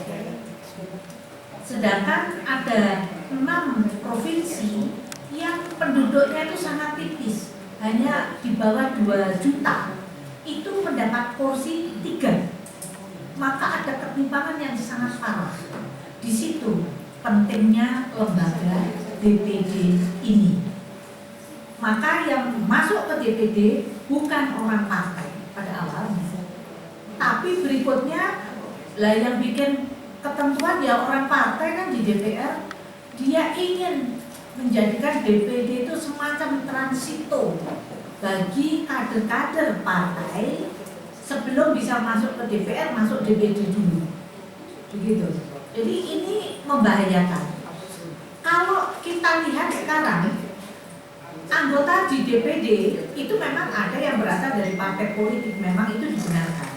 Tapi kalau sudah menjadi anggota DPD, seharusnya dia tidak mewakili partai, tidak memperjuangkan partai. Apa sekarang yang terjadi? yang tadi sudah diteriakin semacam kudeta itu, anggota DPD yang sudah ada masuk berbondong-bondong ke satu partai politik tertentu, dan yang tertentu itu adalah Hanura, gitu kan? Tidak sedikit, tidak banyak juga, hanya 27. Sebenarnya itu luar biasa. 27 di mana dia? Sebagai pengurus DPP Hanura. Oso sekarang dia menjadi ketua DPD ilegal ya, dengan didukung 27 anggota DPD lainnya masuk dalam kepengurusan. Artinya lembaga DPD ini yang tadinya untuk membuat keseimbangan dengan DPR sekarang sudah sepenuhnya dikuasai oleh partai politik. Apa dampaknya terhadap pemilu 19? Ya kita nggak tahu. Kalau kita tanya sama Ibu Kartini, ada pesawat terbang, ini mungkin dipakai untuk melambung menuju 2019. Satu pesannya adalah awas, gawat. Nah selanjutnya silakan disambung yang lain. Undang-undangnya bagaimana ini dalam undang-undang pemilu, apa yang mesti diperkuat, begitu. Kalau untuk memperbanyak kesempatan perempuan masuk ke DPD, yang kami perjuangkan, Mbak Lena juga, itu adalah setiap perempuan yang akan menjadi calon anggota DPD, kalau perempuan, jumlah kewajiban pengumpulan syarat dukungan KTP itu dikurangi 30%. Jadi ini juga tindakan khusus sementara mendorong itu. Tapi realitanya adalah kalau penduduknya itu 35 juta, mengumpulkan KTP berapa Mbak Ida? 2 juta. Sekitar 2 juta KTP harus dengan fotokopinya saja. Sudah katanya orang Jawa Timur medet ya, udah gini, udah berat banget begitu. Maka kita minta untuk calon perempuan itu dikurangi 30%. 30% itu kira-kira ya 600, 700 gitu. Jadi wah itu pun masih sangat berat. Bagaimana dia bisa menang di provinsi itu kalau dia bukan siapa-siapa? Biasanya orang yang masuk ke DPD itu mesti menggandeng partai politik. Boleh saja tandem dengan parpol, tapi kalau sudah di DPD masuk di sana, tinggalkan partai, gitu. Harus mengabdikan diri untuk siapa? Untuk masyarakat terasing, untuk suku-suku dengan agama-agama lokal, bagaimana meningkatkan kesejahteraan pendidikan mereka. Itu yang harusnya diurusi. Nah sekarang anggaran DPD itu cukup besar, 1, kalau ambil dari ICW itu 1,3 triliun itu. Nah kalau anggota DPD ini turun ke daerah kunker, ya kan, apa betul mereka itu kunker untuk daerahnya. Nah kalau nanti dipergunakan untuk kerja-kerja politik di partainya kan repot, begitu. Dan ini pun sudah kelihatan. Contohnya adalah kantor DPD di Bali, di Denpasar, itu sudah beredar foto pakai seragam Partai Hanura, rapat itu di kantor DPD. Bisa Anda bayangkan sekarang di Jakarta bagaimana? Di daerah saja sudah muncul yang seperti itu. So, tetap kita seluruh masyarakat sipil ya, dimanapun apapun yang menjadi core kegiatannya, termasuk teman-teman media, save DPD, stop parpolisasi di DPD, sebab itu akan membahayakan kehidupan kita bernegara. Terima kasih. Saya kira ketika kita melihat konteks pemilu kada juga sangat menyedihkan di mana-mana. Artinya sejumlah pejabat negara kita atau warga negara ini juga belum memahami soal prinsip konstitusi, sejumlah aturan perundangan ini tidak diinternalisasi oleh gitu ya tokoh-tokoh masyarakat, pejabat negara, lembaga negara, dan semuanya. Sehingga kalau kita melihat situasi DPD yang kita saksikan akhir-akhir ini bukan representasi dia sebagai pejabat negara, penyelenggara negara, tetapi situasi itu tentunya menjadi refleksi kita semua. Ahli tata negara harus bicara lantang, tidak boleh negara dibiarkan seperti ini.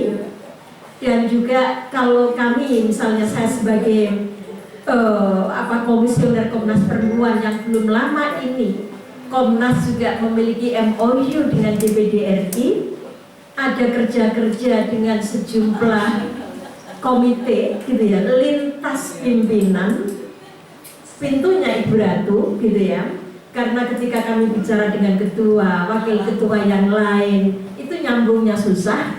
Ya pintu kami adalah Bu Ratu. Ketika Bu Ratu ini pintunya dikunci, gitu ya. Ini juga problem buat gerakan masyarakat sipil, gerakan perempuan, lembaga HAM, dan elemen-elemen lainnya.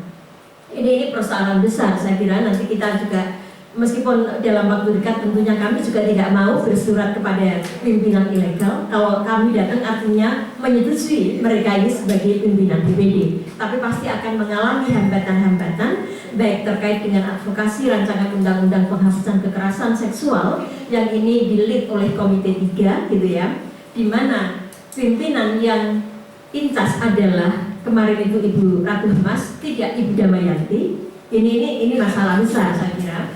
Juga ada sejumlah kebijakan diskriminatif ini di-lead oleh misalnya waktu itu Pak Mukowam gitu ya, di Komite 1, tetapi pimpinan yang melit juga Ibu Ratu sesungguhnya. Ini persoalan saya kira yang akan dihadapi oleh sejumlah elemen lembaga HAM.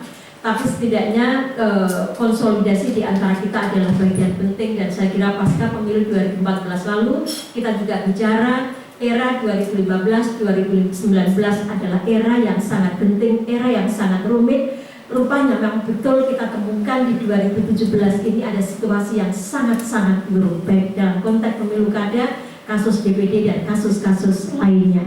Ini dulu sudah pernah diprediksikan sejumlah kawan-kawan, karena dulu kami juga melakukan pertemuan nasional kebangsaan, juga ada Puskapol UI, ada Ansipol, ada DPD RI, ada sejumlah elemen lainnya hadir dan mendialogkan problem-problem kira-kira 5 tahun ke depan apa yang akan dihadapi, dan rupanya kita alami dan kita buktikan sekarang ini. Saya pikir ini menjadi pengingatan kita semua. Tadi kalau Kak Samsidar mengingatkan konsolidasi adalah bagian penting. Saya kira dalam seluruh elemen kita harus lakukan itu, dan ini bagian dari ruang pembagi dan saling menguatkan. Ketika ada di antara kita disakiti, ya mari bagaimana kita menguatkan, karena kalau kita tidak saling merajut, siapa lagi kalau bukan di antara kita. Terima kasih. Terima kasih Mbak Masura. Untuk bersurat kepada Presiden kan? Soalnya kan waktu pelantikan hakim MK yang diundang juga, saya kira itu satu hal kemanusiaan sebetulnya ya. Jadi justru ini yang setback buat mungkin demokrasi kita setelah hampir 20 tahun reformasi, justru wajah asli politik elektoralnya muncul. Saya mungkin ingin mengatakan bahwa justru sekarang makin berat tantangannya untuk mendorong perempuan masuk politik. Ketika pasca 2009, ketika waktu itu banyak champion kita di DPR RI gugur, akhirnya tidak terpilih sebagai anggota legislatif, itu kita merasakan bahwa ini memang udah ada hantaman waktu Mbak Lena kemudian juga nggak terpilih, Bu Andi dan semuanya itu kan, bahwa ini ada tantangan besar. Tapi kemudian kita melihat fenomena lain bahwa spirit masih ada di sana, bahwa ternyata kita masih bisa berjejaring waktu itu, menguatkan barisan. 2014 kita masih bisa masih berkonsolidasi.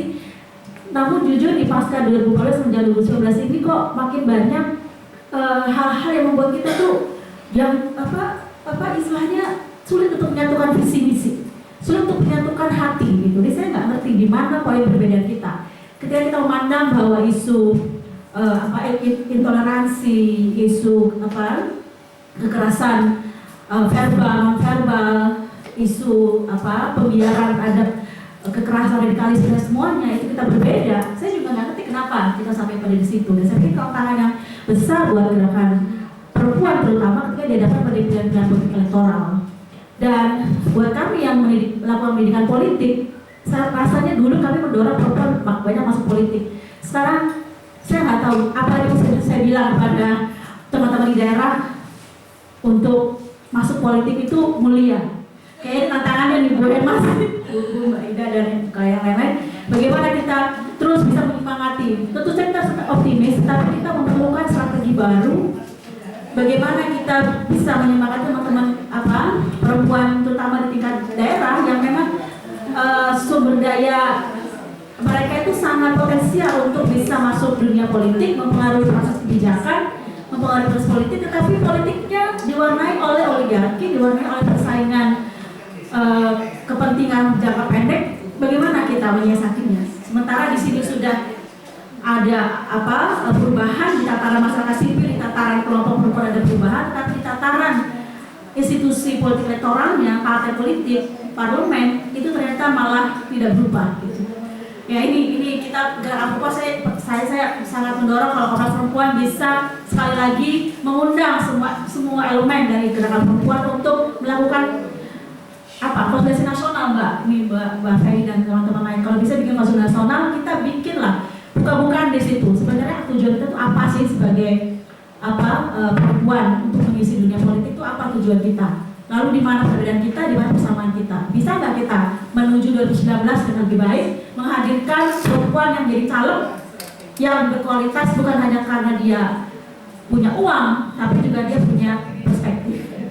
Saya pikir itu mumpung ini di Komnas Perempuan, saya pikir salah satu focal point kita, karena kalau KPPL udah sulit posisinya ya karena dia bagian dari pemerintah.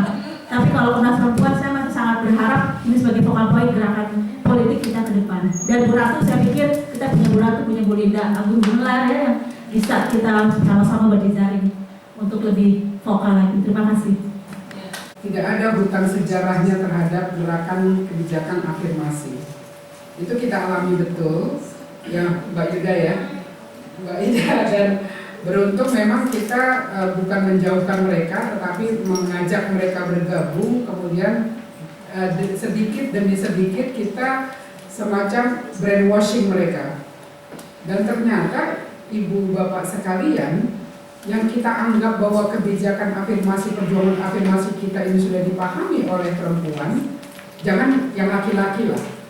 Jangan dulu laki-laki, bicara laki-laki. Ternyata di kalangan perempuan sendiri, kalau kita misalnya bertemu dengan kelompok-kelompok perempuan pada saat training, itu kita tanya berapa orang yang perempuan pilih perempuan.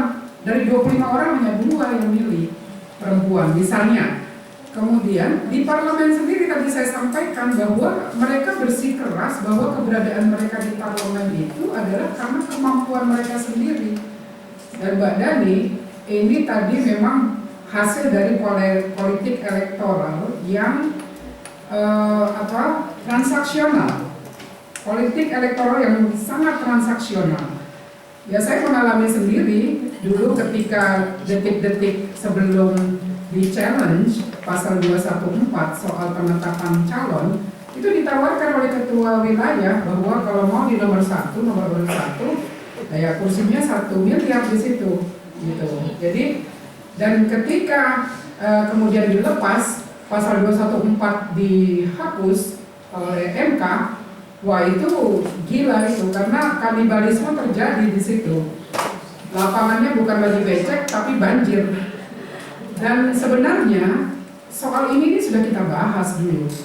Sudah kita perdebatkan Bu Ratu pada 2008 karena PAN waktu itu menginginkan suara terbanyak masuk pada undang-undang pemilu. Tetapi kita sudah mengingatkan bahwa untuk sampai pada suara terbanyak itu sistem harus diubah secara bertahap. Tidak bisa langsung diubah menjadi suara terbanyak, yaitu dengan yang kita sebut sistem proporsional terbuka terbatas. Tapi Lucius beda ya dengan proporsional terbuka terbatas versi pemerintah yang sekarang. Ya Mbak Dani, proporsional beda yang sekarang dimaksudkan itu beda dengan apa yang kita setting dulu yang namanya proporsional terbuka terbatas, yaitu 30% dari BPP. Jadi memang berbarengan waktu itu 30% perempuan afirmasi, 30% BPP. Bu Ratu, jangankan orang di luar memahami soal ini, anggota DPR aja nggak paham itu apa itu proporsional terbuka terbatas yang dengan BPP 30%. Tapi itu sudah lewat ya Ibu ya. Padahal itu kita sudah setting bahwa dalam 25 tahun ke depan bahwa accountability anggota parlemen itu kepada pemilih, bukan kepada parpolnya, itu sudah kita setting sedemikian rupa. Karena setelah 30% BPP kita naikkan, kemudian menjadi 50%, kemudian menjadi 70%, dan bahkan ketika saya menyampaikan pandangan mini praksi saya, 25 tahun ke depan kita bisa berani menjadi head to head atau fully district. Kalau fully district itu sudah kekuasaan itu di tangan rakyat, tapi memang ada syarat, harus ada pendidikan politik kepada masyarakat. Nah, potret demokrasi kita itu persis digambarkan dengan kasus pilkada yang kemarin. P3 yang mendukung Ahok itu dihujatnya luar biasa. Sampai saya di Mekah ditelepon sedang ya saya tidak mengambil keputusan ya Bu Ratu ya ketika P3 mendukung Ahok, karena saya sedang umroh di Mekah. Itu yang namanya tokoh-tokoh HMI mulai dari profesor sampai anggotanya itu menelpon saya menghujat habis-habisan dan luar biasa. Saya bilang apa yang salah? Pilkada itu adalah proses pemilu yang biasa-biasa saja. Kenapa pilihan kami kemudian dihujat? Toh ketika kami diobok-obok oleh Jan Farid, nggak ada yang membantu kita, nggak ada yang membela kita.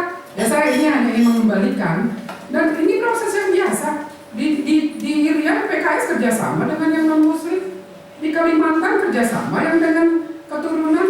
Ini proses yang biasa-biasa saja, tapi hujatannya itu sampai saya tadi pagi dijapri oleh senior, salah satu senior, Len dorong MLB P3. Saya bilang kenapa mesti ada muktamar luar biasa P3? Ada mekanismenya mempertanggungjawabkan keputusan kami ini nanti di pemilu di muktamar 2021. Karena periode kami 5 tahun. Demikian juga kepemimpinan DPD. Ini yang namanya order ini udah berantakan Bu.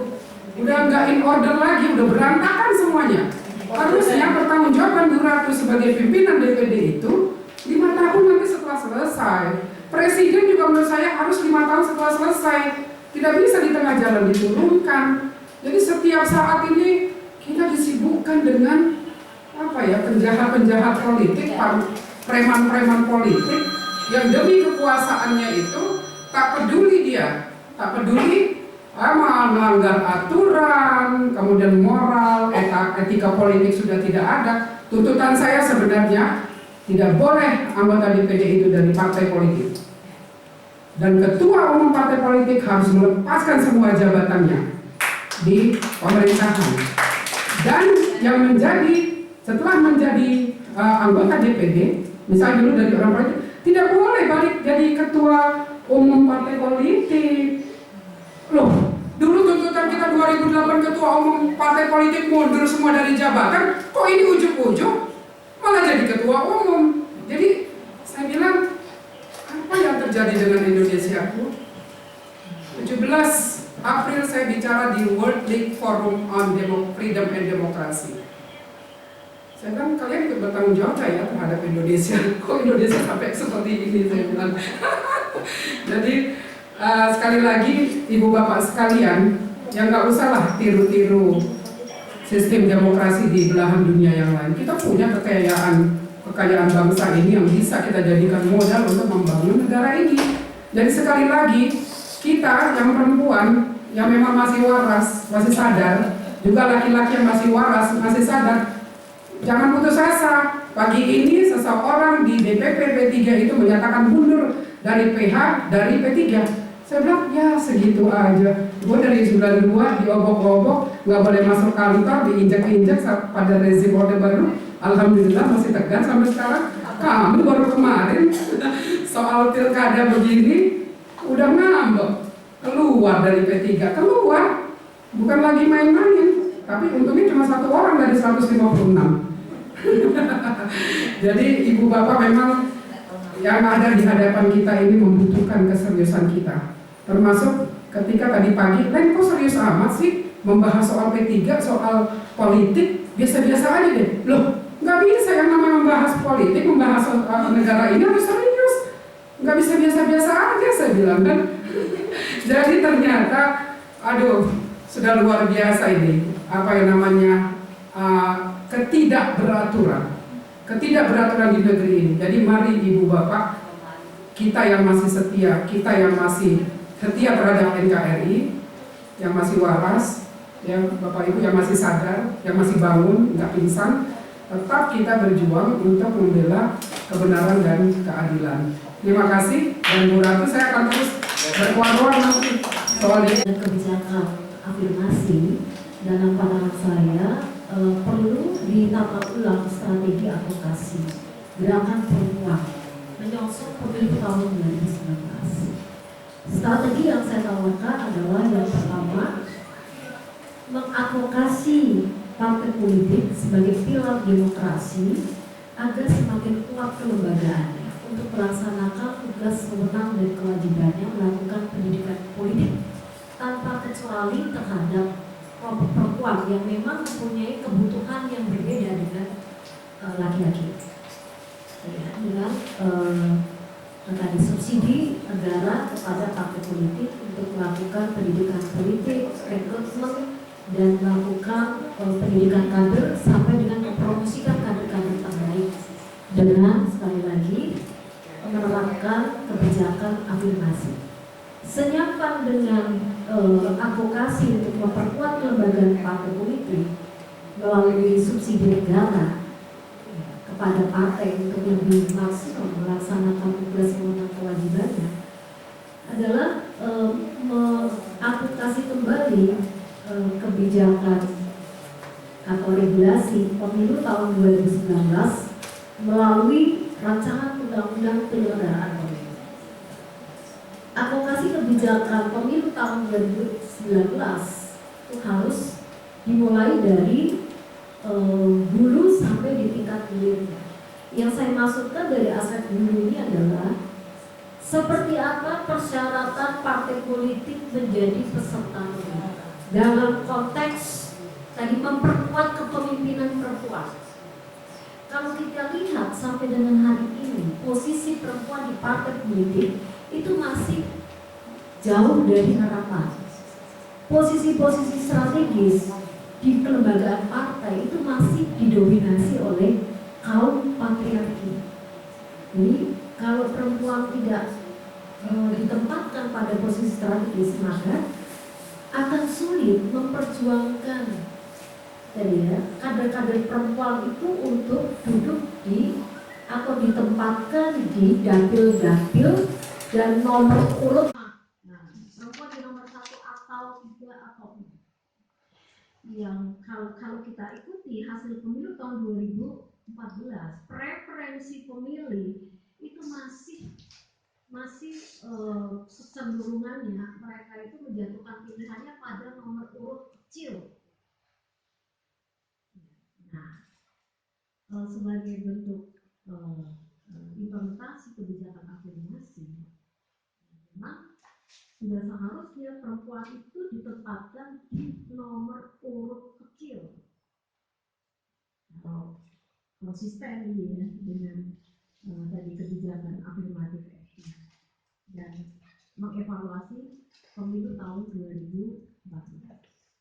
Ibu dan Bapak sekalian, di samping kita perlu terus-menerus mengawal, mengadvokasi, memastikan kesetaraan keadilan perempuan dalam pemilu tahun 2019, selain norma yang mengatur tentang tata cara pencalonan anggota DPR, DPRD dalam pemilu tahun 2019, yang tidak kalah penting adalah juga bagaimana memastikan perubahan undang-undang partai politik kita yang juga kondisinya kurang lebih sama dengan undang-undang pileknya tentang kepastian kebijakan affirmative action yang lebih memastikan keterwakilan perempuan sebelum sampai nanti pada masa pencalonan. Karena bagaimana partai politik akan bekerja melalui mekanisme internal mereka akan sangat ditentukan bagaimana standing partai terhadap kebijakan afirmatif. Undang-undang partai politik itu memang sudah memberikan kewajiban kepada partai politik untuk menata ulang ADART yang lebih menjamin keterwakilan perempuan. Sekarang kita lihat bagaimana kondisi ADART partai dari Mbak Lena sudah cerita panjang, ya. Nah, apabila tidak ada perubahan goodwill dari partai politik untuk mendorong keterwakilan perempuan dalam Pileg tahun 2019, sekali lagi, kalau juga nanti masih belum berhasil, harapannya semoga berhasil kerja advokasi dari para senior ini untuk mengadvokasi kesetaraan keadilan perempuan di dalam undang-undang anggota DPR, DPD, DPRD. Maka harapan terakhir kita itu pada Komisi Pemilihan KPU yang sekali lagi harus memahami bagaimana aspek historinya, bagaimana aspek sosiologisnya, bagaimana aspek juridisnya untuk sampai pada sebuah kebijakan yang melahirkan keadilan bagi perempuan untuk pemilu tahun 2019. Nah, kita mesti dukung KPU untuk bekerja profesional, berintegritas, secara mandiri untuk melahirkan sebuah aturan main pemilu yang berkeadilan gender. Ibu dan Bapak sekalian, tantangan KPU juga hari ini tidak sederhana. Mengapa? Karena di dalam undang-undang pemilu kita dan juga ada di dalam undang-undang pilkada ada satu norma yang cantumkan kewajiban KPU berkonsultasi kepada DPR dan pemerintah dan hasil konsultasinya bersifat mengikat. Dalam kondisi demikian, Ibu dan Bapak sekalian, kita harus memahami bahwa DPR itu adalah lembaga politik, pemerintah itu juga pada suatu saat menjadi peserta pemilu, mempunyai interest terhadap peraturan KPU. Apabila KPU sudah dikekang kemandiriannya, maka dampak luasnya adalah ketidakpercayaan publik terhadap KPU. Mengapa? Karena regulasinya disusun dan ditetapkan karena ada tadi ada campur tangan begitu ya. Di dalam menyusun regulasinya harus terikat oleh forum konsultasi.